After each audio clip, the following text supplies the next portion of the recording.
So and see, in my mind, there was so much bad history that was going on with the Sinetta. Even the birth of 10 Toes Down comes from Sinetta. Okay. You see what I'm saying? And it's like so much hate and hate and hate and breeding hate and hate and hate and hate and hate. And it's like, so when you said that, I'm still in street mode. What helped me to understand Queenzflip a little bit better is when I watched the Jha Jha situation and seeing how, okay, you and Mano still carrying it. You and Jim Jones, they didn't take it as personal as I took it. So, okay, maybe I looked at it the wrong way because Jim Jones is a funny that if you violate Jim Jones, he's not with you. So you and Jim Jones is rocking with each other. Maybe I took it the wrong way. Maybe there's a respect between me and him. Maybe he understands my angles. For me, for me, I had to learn. I wouldn't have understood at that time why you would be interviewing somebody that's destroying my career. Got it. The stuff that Jha Jha said made a lot of us hate Jim Jones. Interesting. And you interviewed her on your platform.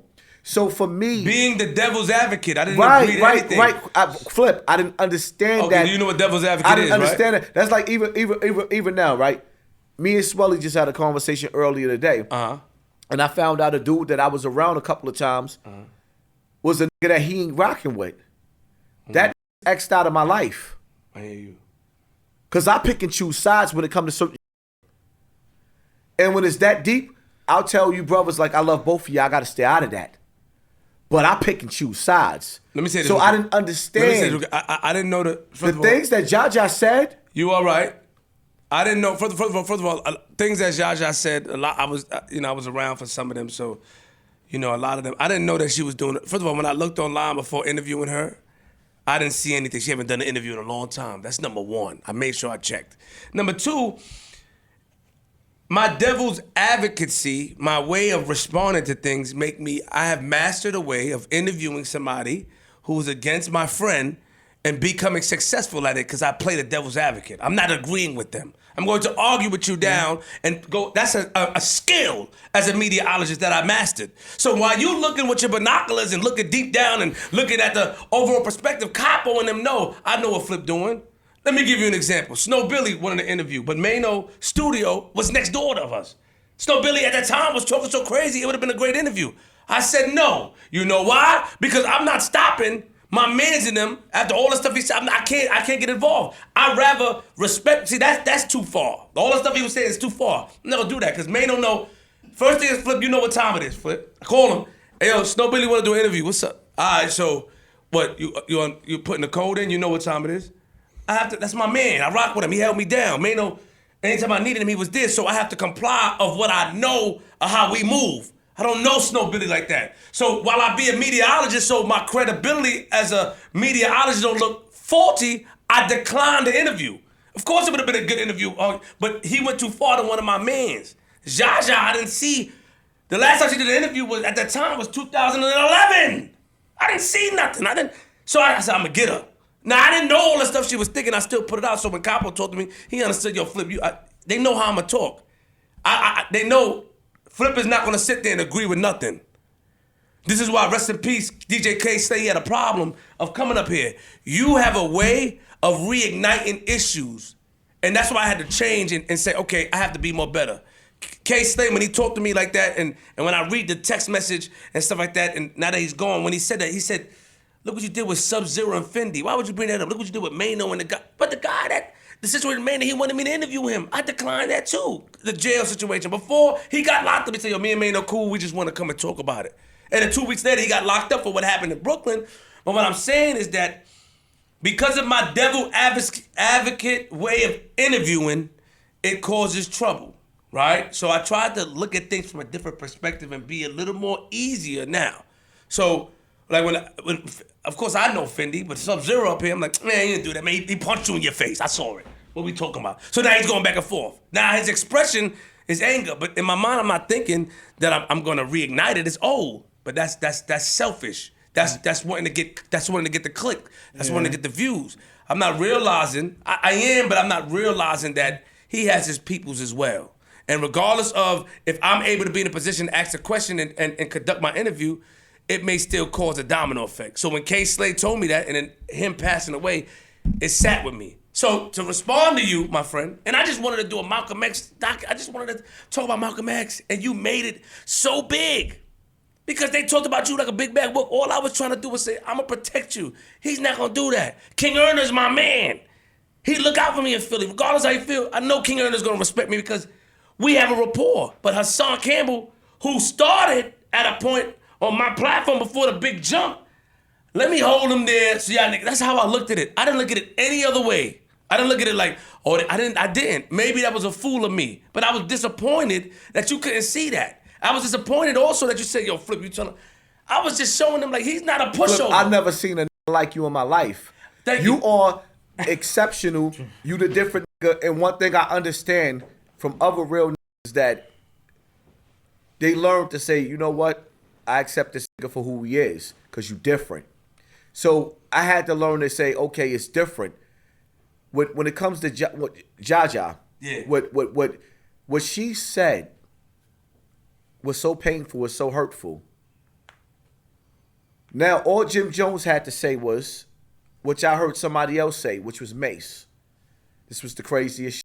When Mace sat up there and said, yo, I looked like I had it because they had me in the limelight, but I was broke. That was educational right there for a lot of people because Mace looked like he was the top. And that's what started him and Cameron speaking again like, yo, I thought you was on me. Sometimes in life, a conversation will fix things. True. So now with Jim Jones, I don't know if that man ever ratted on anybody. I just know the wiretaps didn't sound right. And then with Jha Jha coming out with that interview, it was like, it was a dagger. But let me say this to Jim Jones. I like what you're doing with the new generation. And I'm a fan of your music. Keep doing you. Be the father. If I could ask Jim Jones for something, one thing, give us more of that good father you are with your son. I love that relationship. Because then it shows the younger generations, yeah, we tough, but we daddy also. These little want a daddy. Jim Jones, let me say this to you. I'm one of your number one fans of your music. I disagree with certain things, but I respect some of the things that you are doing now. So let me give you your flowers. When you mess up as Capo, I'm going to be on the internet to tell all of our older brothers when the kids is watching that we are messing up. This is my job because the babies are watching all of us. I'm not exempt from that. Got it. You see what I'm saying? I want to see more of Capo with his son because I think Capo, most men don't know what it's like to be with a woman as long as he's been with Chrissy. Facts. I want Capo to tell people, yo, this is what me and my wife go through, but we here because it's okay to love your woman. But I don't want people to just look at Capo and Mano, Jim Jones and Mano, and say, yo, these is just gangbangers and they drug dealers and they gangsters. No, these are grown men that pay people miss out on how, when Jim Jones said he cried one day, he said, and I felt it. He said, my wife ain't never felt what I was going through, but I had to pay these bills. Mm-hmm. This is what the people need to feel, the balance. And imagine how the reason why I react that way with Capo or Mano, when they look out for me, a guy from Queens, basically cool from somebody that's cool with Stack or, he was cool with Chinks. I remember I met Mano when Chinks passed away at the I knew him before, but I met him. Hold up, let me get one second. You know what the Mano said to me? Mano was one of the first, one of the top three predicate cutters on Rikers Island. Mano said, I don't talk about that jail shit because my life was beautiful. Like, I'm making history. Mano said to me, he was like, yo, and I ain't gonna even lie, I was like, this is my I wanted to give Mano the nuggie. The nigga Mano said, yo, he said, I was in the jail looking at Lil' Kim on a poster.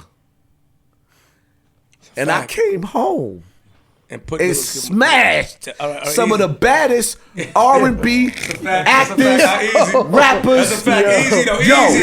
shout out to Mano here. That was Shout out to That Mano. was cool. Easy. That was- Mano, listen, man. Mano made his dreams happen. He did, but listen.